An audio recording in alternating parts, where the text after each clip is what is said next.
Pemirsa, vaksinasi booster diinisiasi keluarga besar putra-putri KBPP Polri Bali bekerja sama dengan Pemuda Pancamarga PPM Bali dan Perhimpunan Pekerja Migran dilaksanakan di Plaza Renon Dentim.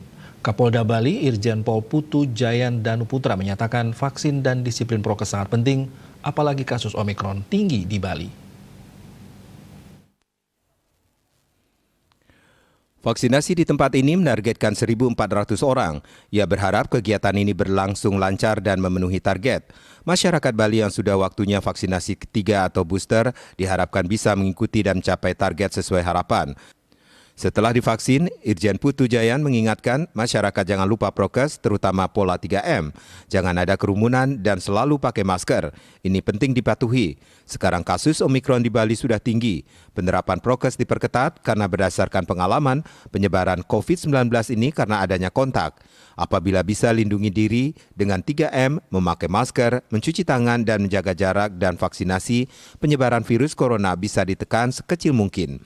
Ketua KBPP Polri Bali, Dewa Agung Suganda mengatakan tujuan melaksanakan vaksinasi ketiga atau booster ini untuk mendukung program pemerintah.